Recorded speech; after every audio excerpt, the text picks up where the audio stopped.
அன்பினில் பிறந்த இறை குலம் நாமே, அன்பினை காத்து அறம் வளர்ப்போமே, அறம் வளர்ப்போமே.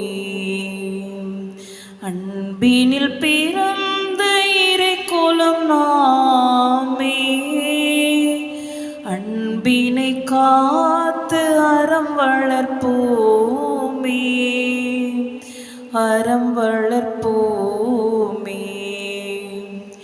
ஒரு மனத்தோராய் அனைவரும் வாழ்வோம், அருளொளி வீசும் ஒரு வழி போவோம். ஒரு மனத்தோராய் அனைவரும் வாழ்வோம், அருளொளி வீசும் ஒரு வழி போவோம். பிரிவினை மாய்த்து திருமறை காப்போம், பிரிவினை மாய்த்து திருமறை காப்போம். பரிவுள்ள இறைவன் திருவுளம் காண்போம். அன்பினில் பிறந்த இறை குலம் நாமே, அன்பினை காத்து அறம் வளர்ப்போமே, அறம் வளர்ப்போமே. தந்தை மகன் தூயாவியாரின் பெயராலே ஆமென். நமக்காக பலியாகி உயிர்த்தெழுந்த நம் தலைவராகிய இயேசு கிறிஸ்துவின் அருளும் கடவுளின் அன்பும் தூயாவியாரின் தோழமையும் உங்கள் அனைவரோடும் இருப்பதாக. ஆன்மாவோடும் இருப்பதாக. இயேசு கிறிஸ்துவிற்குரிய அருமையான சகோதர சகோதரிகளே, உங்கள் அனைவரையும் இன்றைய திருப்பலிக்கு வருகை அன்போடு அழைக்கின்றேன். ஆண்டவர் இயேசு ஒரு புதிய பார்வையை இன்று நமக்கு கற்றுக் கொடுக்கின்றார். ஆலயத்தில் கண்டுகொள்ளுகின்ற கடவுளை அயலாரிலும் கண்டுகொள்ளக்கூடிய ஒரு புதிய சிந்தனையை, பார்வையை நமக்குள் விதைக்கின்றார். கடவுளை மனிதர்களிலே கண்டுகொள்ள முடியுமா என்ற ஒரு கேள்விக்கு மிகச்சிறப்பாக ஆண்டவர் இயேசு பதில் கொடுக்கின்றார். இன்றைக்கு நாம் நம்முடைய அன்றாட வாழ்க்கையில் சந்திக்கின்ற மனிதர்களிலே கடவுள் எப்படி செயல்படுகின்றார் என்பதை தெரிந்து கொண்டு, புரிந்து கொண்டு, அவர்களையும் அன்பு செய்ய இந்த திருப்பலியில் சிறப்பாய் ஜெபிப்போம். சகோதர சகோதரிகளை, தூய மறை நிகழ்வுகளை கொண்டாட நாம் தகுதி பெறும் பொருட்டு நம் பாவங்களை ஏற்றுக்கொள்வோம்.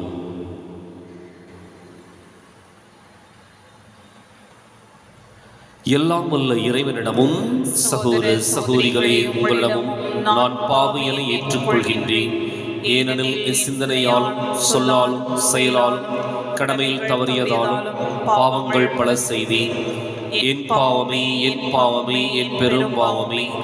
ஆகையால் எப்போதும் கன்னியான புனித மரியாவையும் வானதூதர் புனிதர் அனைவரையும் சகோதர சகோதரிகளே உங்களையும் நம் இறைவனாகிய ஆண்டவரிடம் எனக்காக வேண்டிக் கொள்ள மன்றாடுகின்றேன்.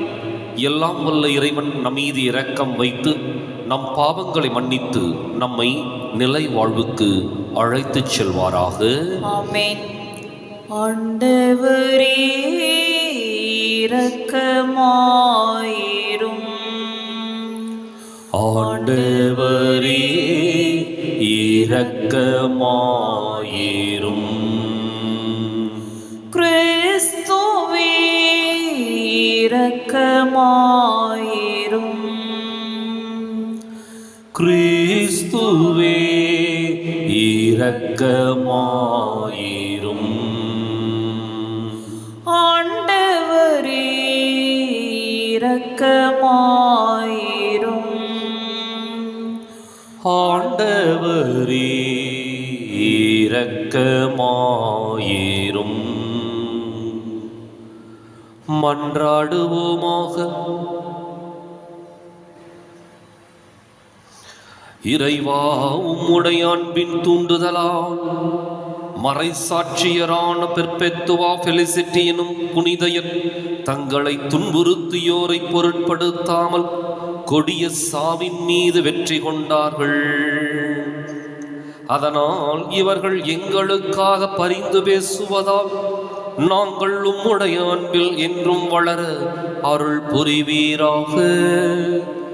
உம்மோடு தூயாவியாரின் ஒன்றிப்பில் இறைவனாய் என்றென்றும் வாழ்ந்து ஆட்சி செய்கின்ற எங்கள் ஆண்டவரும் உம் திருமகனுமாகிய இயேசு கிறிஸ்து வழியாக உம்மை மன்றாடுகின்றோம்.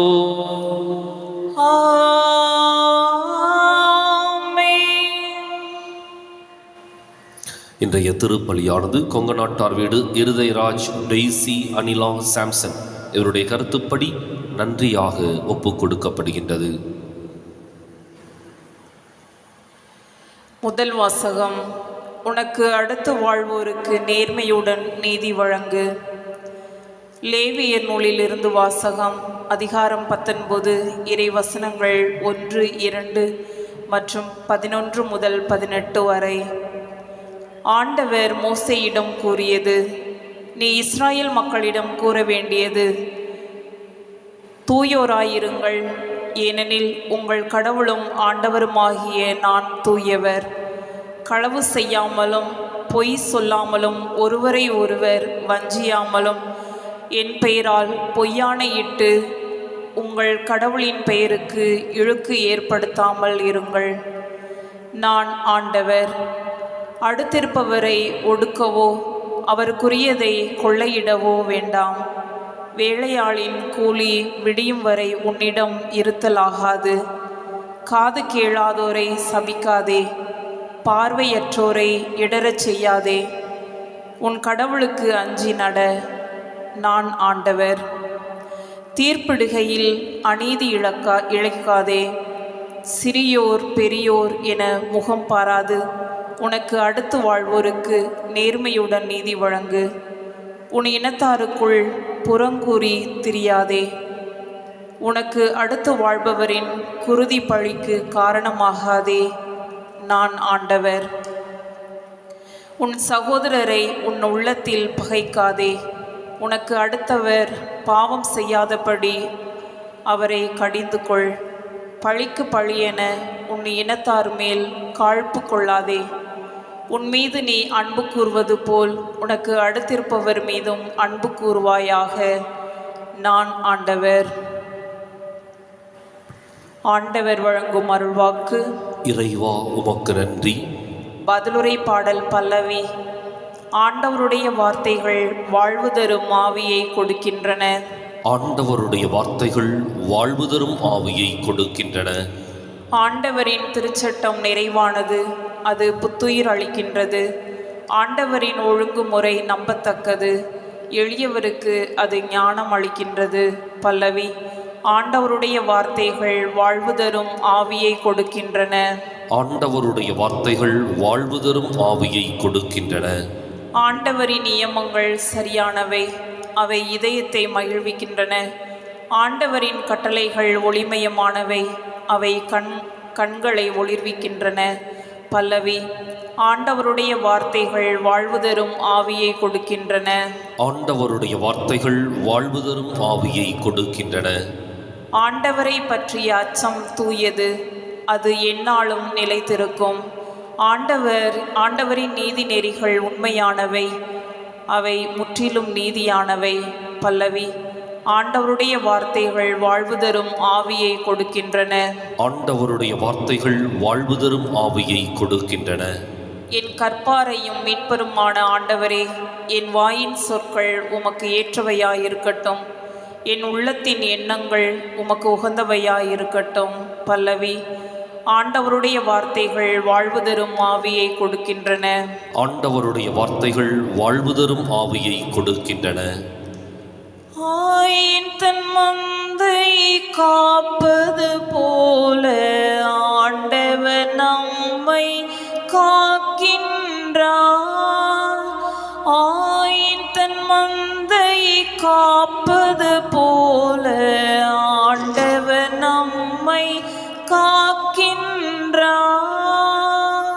இதுவே தகுந்த காலம், இன்றே மீட்பு நாள்கிறார் ஆண்டவர்.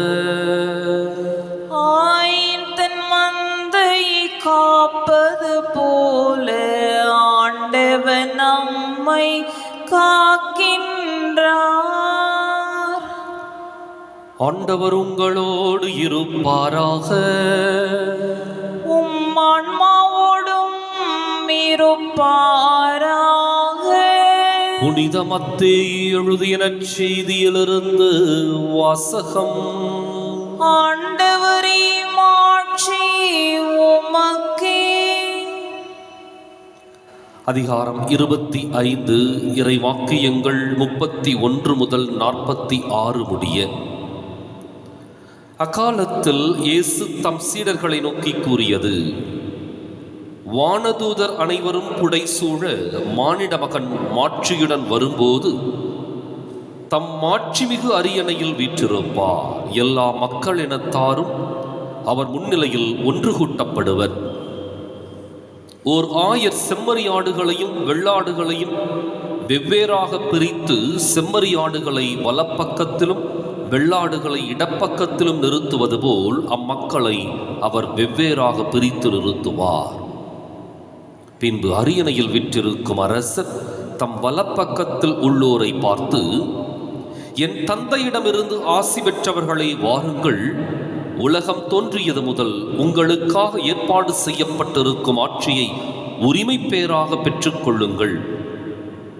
ஏனெனில் நான் பசியாயிருந்தேன், நீங்கள் உணவு கொடுத்தீர்கள். தாகமாயிருந்தேன், என் தாகத்தை தணித்தீர்கள். அந்நியனாக இருந்தேன், என்னை ஏற்றுக்கொண்டீர்கள். நான் ஆடையின்றி இருந்தேன், நீங்கள் எனக்கு ஆடை அணிவித்தீர்கள். நோயுற்றிருந்தேன், என்னை கவனித்துக் கொண்டீர்கள். சிறையிலிருந்தேன், என்னை தேடி வந்தீர்கள் என்பார். அதற்கு நேர்மையாளர்கள், ஆண்டவரே, எப்பொழுது உம்மை பசியுள்ளவராக கண்டு உணவளித்தோம், அல்லது தாகமுள்ளவராக கண்டு உமது தாகத்தை தணித்தோம்? எப்பொழுது உம்மை அந்நியராக கண்டு ஏற்றுக்கொண்டோம், அல்லது ஆடை இல்லாதவராக கண்டு ஆடை அணிவித்தோம்? எப்பொழுது நோயுற்றவராக அல்லது சிறையில் இருக்க கண்டு உம்மை தேடி வந்தோம் என்று கேட்பார்கள். அதற்கு அரசர், மிகச்சிறியோராகிய என் சகோதரர் சகோதரிகளுள் ஒருவருக்கு நீங்கள் செய்ததையெல்லாம் எனக்கே செய்தீர்கள் என உறுதியாக உங்களுக்கு சொல்கிறேன் என பதிலளிப்பார். பின்பு இடப்பக்கத்தில் உள்ளோரை பார்த்து, சபிக்கப்பட்டவர்களே, என்னிடமிருந்து அகன்று போங்கள். அலகைக்கும் அதன் தூதருக்கும் ஏற்பாடு செய்யப்பட்டிருக்கிற என்றும் அணையாத நெருப்புக்குள் செல்லுங்கள். ஏனெனில் நான் பசியாயிருந்தேன், நீங்கள் எனக்கு உணவு கொடுக்கவில்லை. தாகமாயிருந்தேன், என் தாகத்தை தணிக்கவில்லை. நான் அந்நியனாயிருந்தேன், நீங்கள் என்னை ஏற்றுக்கொள்ளவில்லை. ஆடையின்றி இருந்தேன், நீங்கள் எனக்கு ஆடை அளிக்கவில்லை. நோயுற்றிருந்தேன், சிறையில் இருந்தேன், என்னை கவனித்துக் கொள்ளவில்லை என்பார். அதற்கு அவர்கள், ஆண்டவரே, எப்பொழுது நீர் பசியாகவோ தாகமாகவோ அந்நியராகவோ ஆடையின்றியோ நோயுற்றோ சிறையிலோ இருக்க கண்டு உமக்கு தொண்டு செய்யாதிருந்தோம் என கேட்பார்கள்.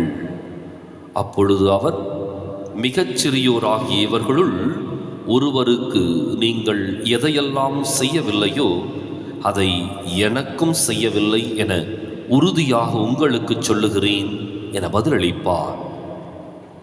இவர்கள் முடிவில்லா தண்டனை அடையவும் நேர்மையாளர்கள் நிலை வாழ்வு பெறவும் செல்வார்கள்.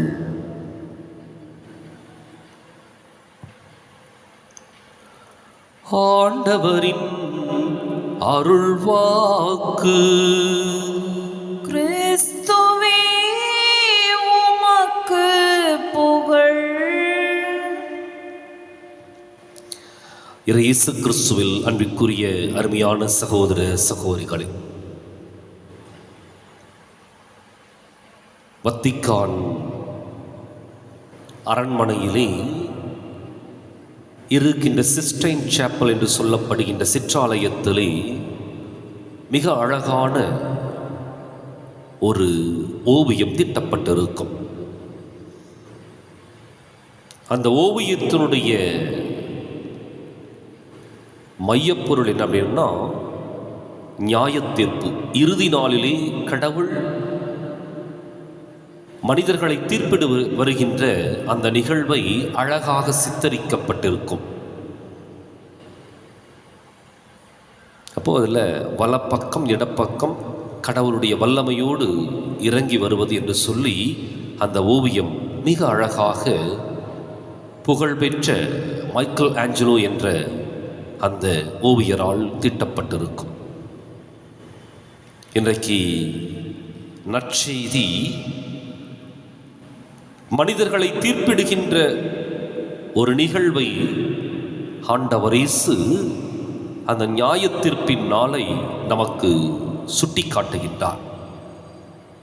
இந்த இடத்துல ஆண்டவர் இயேசு இந்த சூழலை பயன்படுத்தி கொண்டு கடவுள் எங்கே இருக்கின்றார் என்பதையும் எப்படி செயல்படுகின்றார் என்பதையும் அதற்கு மனிதர்கள் கொடுக்க வேண்டிய பதில் எப்படி இருக்க வேண்டும் என்பதையும்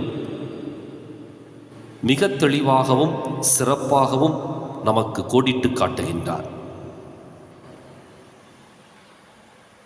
வழக்கமாக கடவுளை ஆலயத்திலே கண்டுகொள்ளுகின்ற நாம் ஆலயத்தை விட்டு வெளியே இறங்கிவிட்டால் மனிதர்களை நாம் உதாசீனப்படுத்தி ஒரு பொருட்டாக கருதுவதில்லை. ஆனால் ஆண்டவர் இயேசு நமக்கு இன்றைக்கு ஒரு புதிய சிந்தனையும் புதிய பார்வையையும் கற்றுக் கொடுக்கின்றார். கடவுள் மனிதர்களுக்குள் வாழ்கின்றார். என்றைக்கும் கடவுள் நேரிடையாக மனிதர்களோடு பேசியதோ செயல்பட்டதோ இல்லை. மாறாக கடவுள் மனிதர்கள் வாயிலாக பேசுகின்றார். கடவுள் எளியோர் வழியாக தன்னை வெளிப்படுத்துகின்றார். அதைத்தான் இன்றைய நற்செய்தி நமக்கு எடுத்து கூறுகின்றது. இரண்டு முக்கியமான சிந்தனைகளை நாம் இதிலே கூர்ந்து நோக்க வேண்டும். ஒன்று, கடவுள் நம்மோடு ஒவ்வொரு நாளும் ஒவ்வொரு நிமிடமும் ஏதோ ஒரு மனிதர் வழியாக உறவாடி கொண்டிருக்கின்றார். இரண்டு, அதற்குரிய பதிலை நாம் சரியாக கொடுக்காவிட்டால் நிச்சயமாக அதற்குரிய பலனும் அதற்குரிய தண்டனையும் நமக்கு நியாயத்தீர்ப்பின் பொழுது கொடுக்கப்படும். இன்றைக்கு வலப்பக்கம் உள்ள மனிதர்கள், இடப்பக்கம் உள்ள மனிதர்கள். வலப்பக்கம் உள்ளோரை பார்த்து வாருங்கள் கடவுளின் ஆசி பெற்றவர்களே என்கிறார். இடப்பக்கம் உள்ளோரை பார்த்து சபிக்கப்பட்டவர்களே என்கின்றார். அப்ப அவங்க செய்தது என்ன? வலப்பக்கம் இருக்கின்ற அந்த மனிதர்கள் செய்தது எளிய மனிதர்களுக்கு உணவு கொடுத்தது, தாகத்தை தீர்த்தது, பசியால் இருந்தவர்களை பசி போக்கியது, பிணியால் இருந்தவர்களை சென்று சந்தித்தது, சிறையில் இருக்கின்றவர்களுக்கு ஆறுதல் கூறுவது, இதெல்லாம் அவங்க செஞ்ச பணி. அதே சமயத்தில் இடப்பக்கம் இருக்கின்றவர்கள் இதை குறித்து எந்த கவலையும் கொள்ளவில்லை. அந்த இடத்துல தான் ஆண்டவர் இயேசு இன்றைய நற்செய்தியினுடைய மையப்பொருளை வைக்கின்றார். என்னன்னு சொல்லிட்டு, மிகச்சிறியோராகிய இவர்களுள் ஒருவருக்கு நீங்கள் எதையெல்லாம் செய்தீர்களோ அதை எனக்கே செய்தீர்கள். அங்கதான் ஆண்டவர் இயேசு கடவுள் மனிதர்களுக்குள் உயிர் வாழ்கின்றார் என்பதை கோடிட்டு காட்டுகின்றார். அதுவும் குறிப்பாக கடவுள் யாருக்குள் வாழ்கின்றார் என்றால், யார் ஒதுக்கப்பட்டு எளிய உள்ளத்தோடு ஏழ்மை நிலையில, இன்னும் சிறையில நோயுற்று உடுத்துவதற்கு உடையில்லாமல் வாழ்ந்து கொண்டிருக்கின்றார்களோ அவர்களுக்குள் கடவுள் வாழ்கின்றார்.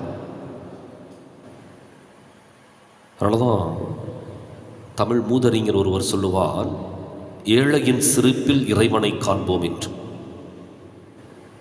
கடவுளை காணக்கூடிய இடங்கள் நாம் சிலவற்றை வட்டமிட்டிருக்கின்றோம். ஆலயம், இன்னும் ஒரு சில கெபிகள் என்று சொல்லி சிலவற்றை நாம் வட்டமிட்டிருக்கின்றோம். ஆனால் கடவுள் இந்த கட்டுப்பாட்டை உடைத்தெறிந்துவிட்டு மனிதர்களுக்குள் உயிர் வாழ்வதை ஆண்டவர் இயேசு அற்புதமாக சுட்டி காட்டுகின்றார். அதுவும் ஏழை எளிய மனிதர்களுக்குள் தான் கடவுள் பிரசன்னமாயிருக்கின்றார் என்பதை இன்னும் ஆழமாக சுட்டி காட்டுகின்றார். எனவே தேவையில் இருக்கின்ற ஒவ்வொருவருக்கும் எதையெல்லாம் நாம் செய்கின்றோமோ அதுவெல்லாம் கடவுளுக்கு செய்த காரியங்கள். இன்றைக்கு நாம் சிந்தித்து பார்ப்போம். அயலாரிலே கடவுளை காணக்கூடிய ஒரு பார்வை, ஒரு சிந்தனை நமக்கு இருக்கின்றதா? அடுத்த மனிதர்களிலே எப்படியெல்லாம் கடவுள் பிரசன்னமாயிருக்கின்றார் என்பதை புரிந்து கொள்ளக்கூடிய மனப்பக்குவம் நமக்குள் இருக்கின்றதா? இன்றைக்கு ஒன்றுமில்லாதவர்களை, வறியவர்களை, ஏழைகளை ஒதுக்குகின்ற, புறம் தள்ளுகின்ற, உதாசீனப்படுத்துகின்ற மனநிலையில் இருந்தால் அவர்களை அல்ல, கடவுளையே நாம் உதாசீனப்படுத்துகின்றோம். மாறாக அடுத்தவர்களுக்கு நம்மால் முடிந்ததை செய்கின்ற பொழுது நாம் கடவுளுக்கே செய்கின்றோம். இன்றைக்கு மனிதர்களுக்குள் வாழுகின்ற கடவுளை கண்டுகொண்டு மனித சமுதாயத்தை ஒட்டுமொத்தமாக நல்ல ஒரு அன்போடும் பண்போடும் இரக்கத்தோடும் வழிநடத்தக்கூடிய மனப்பக்குவத்திற்காக சிறப்பாய் ஜெபிப்போம்.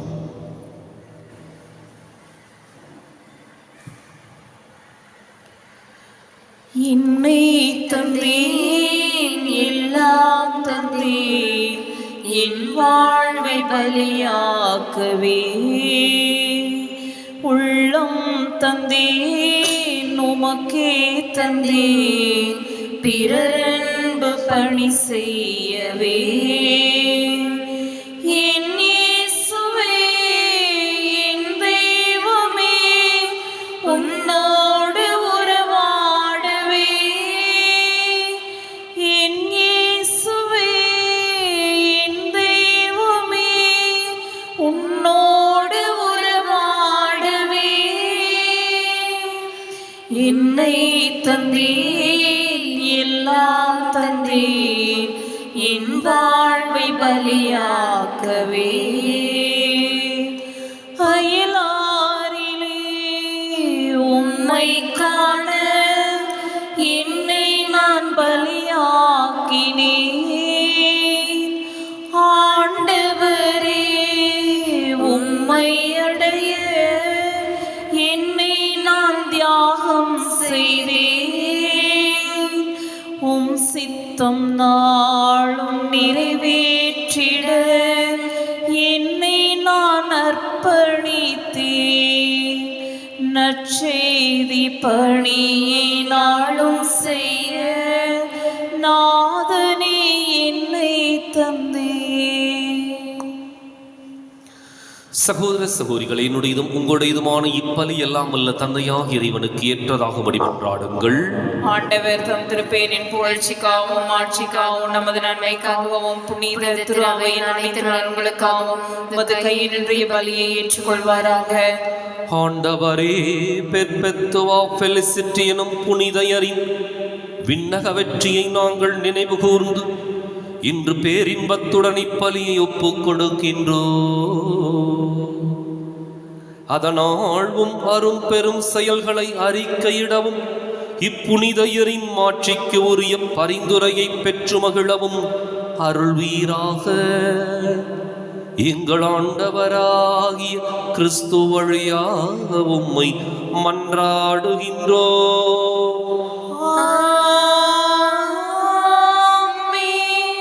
ஆண்டவர் உங்களோடு இருப்பாராக, ஆன்மாவோடும் இருப்பாராக. இதயங்களை மேலே எழுப்புங்கள். ஆண்டவரிடம் எழுப்பியுள்ளோம். நம் இறைவனாகிய ஆண்டவருக்கு நன்றி கூறுவோம். அது தகுதியும் நீதியுமானது. ஆண்டவரே, தூயவரான தந்தையே, என்றுமுள்ள எல்லாம் வல்ல இறைவா, என்னாலும் எவ்விடத்திலும் நாங்கள் உமக்கு நன்றி செலுத்துவது மெய்யாகவே தகுதியும் நீதியும் ஆகும். எங்கள் கடமையும் மீட்புக்கு உரிய செயலுமாகும். ஏனெனில் புனிதர்கள் பெருமை அடைவதால் நீர் மாட்சி பெறுகின்றீர். அவர்களுடைய பாடுகளை சார்ந்தவை அனைத்தும் உம்முடைய ஆற்றலின் வியத்தகு செயல்களை. நீரே எங்கள் ஆண்டவராகிய கிறிஸ்து வழியாக அவர்களுக்கு இத்தகைய நம்பிக்கை ஆர்வத்தை கனிவுடன் கொடுக்கின்றீர். நிலைத்திருக்கும் உறுதிப்பாட்டை ஊட்டுகின்றீர். கடும் துயரிலும் வெற்றியை அளிக்கின்றீர். ஆகவே விண்ணகத்திலும் மண்ணகத்திலும் உள்ள அனைத்தும் உம்மை தொழுது வணங்கி புதியதொரு பண்பாடுகின்றன. வானதூதர்களின் அணிகள் அனைத்தோடும் நாங்களும் சேர்ந்து முடிவின்றி பறைசாற்றிச் சொல்வதாவது: தூயவர் தூயவர் தூயவர், வான்படைகளின் கடவுளாம் ஆண்டவர். விண்ணகமும் மண்ணகமும் உமது ஆட்சியால் நிறைந்துள்ளன. உன்னதங்களிலே ஓசன்னா.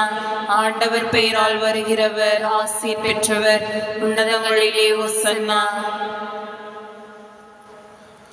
தாயும் தந்தையுமான இறைவா, நிமையாகவே தூயவர், தூய்மை அனைத்துக்கும் ஊற்று. ஆகவே உம்முடைய ஆவியை பொழுதி காணிக்கைகளை தூய்மைப்படுத்தமை வேண்டுகின்றோம். இவ்வாறு எங்கள் ஆண்டவர் இயேசு கிறிஸ்துவின் உடலும் இரத்தமுமாக எங்களுக்கு இவை மாறுவனவாக. அவர் பாடுபட உளம் கனிது தம்மை கையளித்த போது அப்பத்தை எடுத்து நன்றி செலுத்தி அதை பிட்டு தம் சீடர்களுக்கு அளித்து கூறியதாவது: அனைவரும் இதிலிருந்து பெற்று உண்ணுங்கள், ஏனெனில் இது உங்களுக்காக கையளிக்கப்படும் என் உடல்.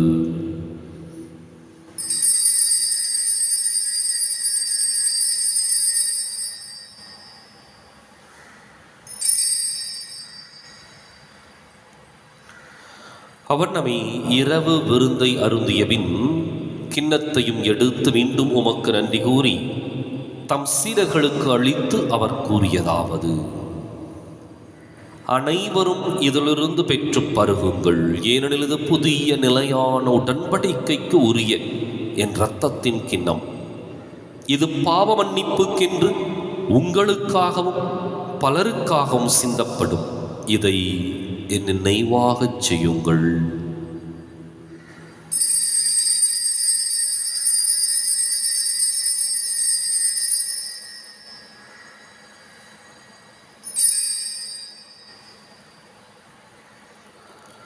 நம்பிக்கையின் மறை பொருள். ஆண்டவரே, நீர் வரும் அளவும் உமது இறப்பினை அறிக்கையிடுகின்றோம். உமது உயிர்ப்பினையும் எடுத்துரைக்கின்றோம். ஆகவே ஆண்டவரே, நாங்கள் கிறிஸ்துவின் இறப்பினையும் உயிர்ப்பினையும் நினைவு கூர்ந்து வாழ்வு தரும் அப்பத்தையும் மீட்பளிக்கும் கிண்ணத்தையும் உமக்கு ஒப்புக் கொடுக்கின்றோம். உம் திருமுன் நின்று உமக்கு ஊழியம் புரிய தகுந்தவர்களை எங்களை ஏற்றுக்கொண்டீர். எனவே உமக்கு நன்றி செலுத்துகின்றோம். மேலும் கிறிஸ்துவின் உடலிலும் இரத்தத்திலும் பங்கு கொள்ளும் எங்களை தூய ஆவியார் ஒன்று சேர்க்க வேண்டுமென உம்மை தாழ்மையுடன் மன்றாடுகின்றோம். ஆண்டவரே, உலகெங்கும் பரவி இருக்கும் அது திரு அவையை நினைவு கூர்ந்தருளும். எங்கள் தலைமை தந்தை பிரான்சிஸ், எங்கள் மறைமாவட்ட தலைமை தந்தை பீட்டர் அபி, எல்லா திருநிலையினராகிய அனைவரோடும் உமது திரு அவை அன்பில் நிறைவு பெறச் செய்தருளும். மேலும் உயிர்த்தெழும் எதிர்நோக்குடன் துயில் கொள்ளும் எங்கள் சகோதரர் சகோதரிகளையும் இறந்தோர் அனைவரையும் இரக்கத்துடன் நினைவு கூர்ந்துவது திருமுக ஒளியினுள் ஏற்றருளும். எங்கள் அனைவர் மீதும் இரக்கமாயிரும். கடவுளின் கன்னித்தாயான புனித மரியா, அவருடைய கணவரான புனித யோசேப்பு, புனித திருத்தூதர்கள், இவ்வுலகில் உமக்கு உகந்தவராயிருந்தோர் ஆகிய புனிதர் அனைவருடனும் நாங்கள் நிலை வாழ்வில் பங்கு கொள்ளும் தகுதி பெற்று உம் திருமகன் இயேசு கிறிஸ்து வழியாக உம்மை புகழ்ந்தேத்தும் வரமருள உம்மை மன்றாடுகின்றோம்.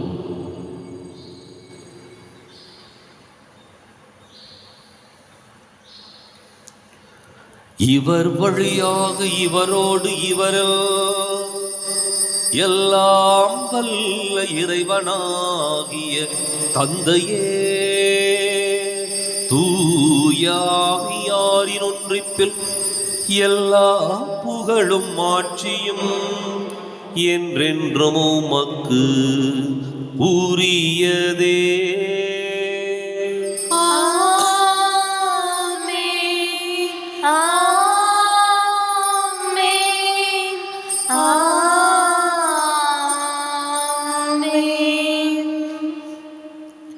கடவுளை நம் தந்தை என அழைக்க இயேசு நமக்கு கற்பித்தார். எனவே நாம் அனைவரும் இணைந்து துணிந்து சொல்லுவோம். விண்ணுலகில் இருக்கின்ற எங்கள் தந்தையே, உமது பெயர் தூயது என போற்ற பெறுக. உமது ஆட்சி வருக. உமது திருவுளம் விண்ணுலகில் நிறைவேறுவது போல மண்ணுலகிலும் நிறைவேறுக. எங்கள் அன்றாட உணவை இன்று எங்களுக்கு தாரும். எங்களுக்கு எதிராக குற்றம் செய்வோரை நாங்கள் மன்னிப்பது போல எங்கள் குற்றங்களை மன்னியும். எங்களை சோதனைக்கு உட்படுத்தாதேயும், தீமையிலிருந்து எங்களை விடுவித்தருளும். ஆண்டவரே, தீமை அனைத்திலிருந்தும் எங்களை விடுவித்து எங்கள் வாழ்நாளில் அமைதியை கனிவுடன் அருளும் மன்றாடுகின்றோம். உமது இரக்கத்தின் உதவியால் நாங்கள் பாவத்திலிருந்து எப்போதும் விடுதலை பெற்று யாதொரு கலக்கமும் இன்றி நலமாயிருப்போமாக. நாங்கள் எதிர்நோக்கி இருக்கும் பேரின்பத்துக்காகவும் எமீட்பராக இயேசு கிறிஸ்துவின் வருகைக்காகவும் காத்திருக்கின்றோம். ஏனெனில் ஆட்சியும் வல்லமையும் ஆட்சியும் என்றென்றும் உமதே. ஆண்டவர் இயேசு கிறிஸ்துவை, அமைதியை உங்களுக்கு விட்டுச் செல்கின்றேன், என் அமைதியையே உங்களுக்கு அளிக்கின்றேன் என்று உம் திருத்தூதர்களுக்கு மொழிந்தீரே. எங்கள் பாவங்களை பாராமல் உமது திரு அவை நம்பிக்கையை கண்ணோக்கி உமது திருவுளத்துக்கு ஏற்பதற்கு அமைதியையும் ஒற்றுமையும் அளித்தருள்வீராக. என்றென்றும் வாழ்ந்து ஆட்சி செய்கின்றவர் நீரே. ஆமென். ஆண்டவருடைய அமைதி உங்களோடு என்றும் இருப்பதாக. உம் ஆன்மாவோடும் இருப்பதாக. ஒருவருக்கொருவர் அமைதியை பகிர்ந்து மகிழ்வோம். உலகின் பாவங்களை போக்கும் இறைவனின் சமரியே, எங்கள் மேல் இரக்கமாயிரும். உலகின் பாவங்களை போக்கும் இறைவனின் சமரியே, எங்கள் மேல் இரக்கமாயிரும். உலகின் பாவங்களை போக்கும் இறைவனின் சமரியே, எங்களுக்கு அமைதியை அளித்தருளும்.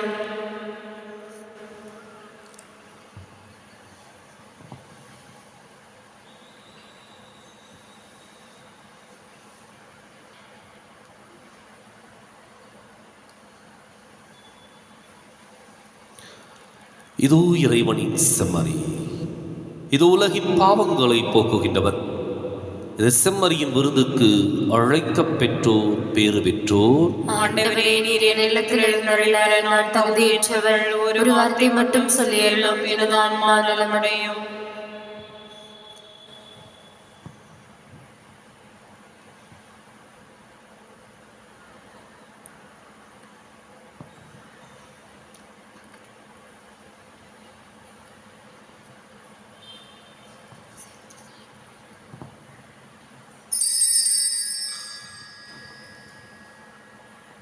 இந்த நுயிரே நீதான் இயேசுவே, உன்னை மட்டும் சுவாசிப்பேன்.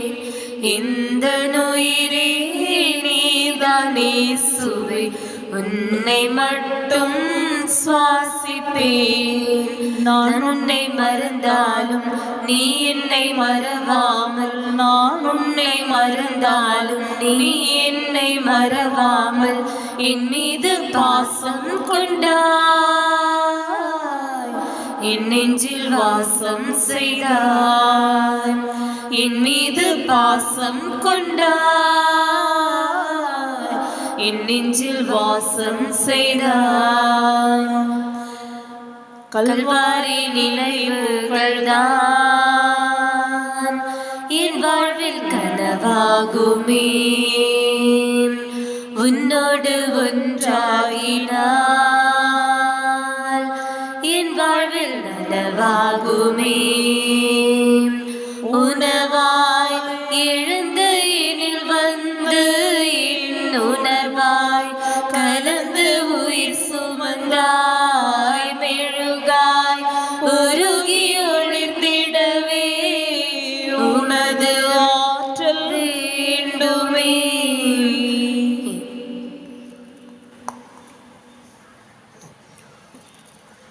மன்றாடுவோமாக. ஆண்டவரை பெர்பெத்துவா ஃபெலிசிட்டி எனும் புனிதையரின் நினைவை கொண்டாடி திருவிருந்தில் பங்கு கொண்டதால் என்றென்றும் உள்ள மகிழ்ச்சியை பெற்றுள்ள நாங்கள் உம்மை பணிந்து வேண்டுகின்றோம். இவ்வாறு உமது பணியை நாங்கள் தகுதியுடன் நிறைவேற்ற நீர் அளித்தவற்றை உமது கொடையால் நாங்கள் கவனமுடன் புரிந்து கொள்வோமாக. எங்கள் ஆண்டவராகிய கிறிஸ்து வழியாக உம்மை மன்றாடுகின்றோம்.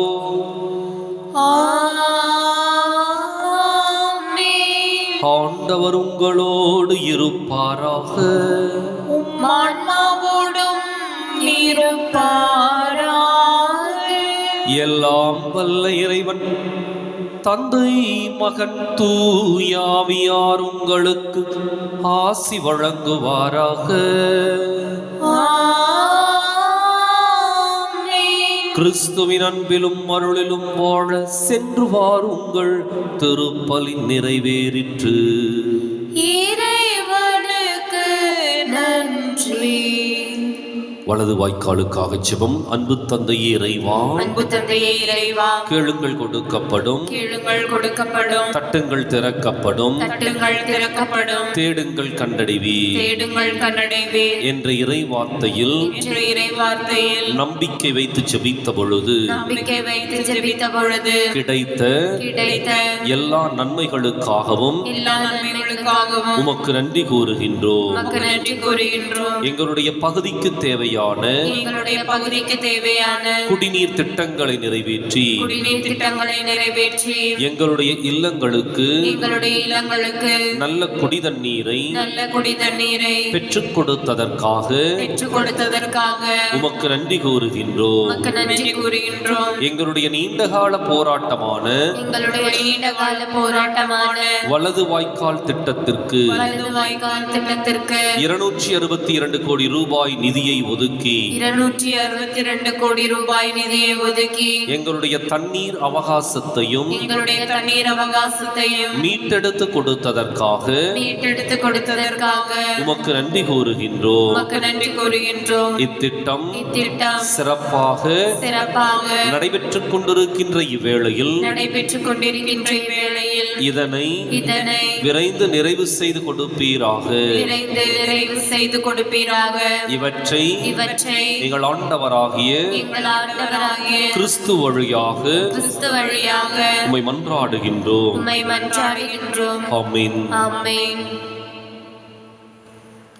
அம்மா மரியே வாழ்க, அம்மா மரியே வாழ்க, அம்மா மரியே வாழ்க, அம்மா மரியே வாழ்க, மரியே வாழ்க, மரியே வாழ்க, மாதா நீ வாழ்க, எங்கள் மரியே வாழ்க, மரியே வாழ்க, மாதா நீ வாழ்க.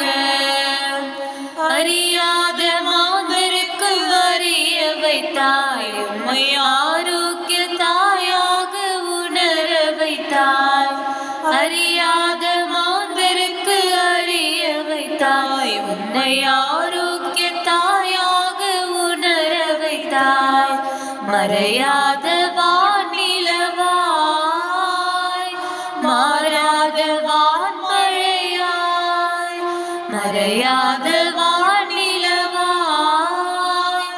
மாறாத வான்மழையாய் திகழ்கின்ற திருமரி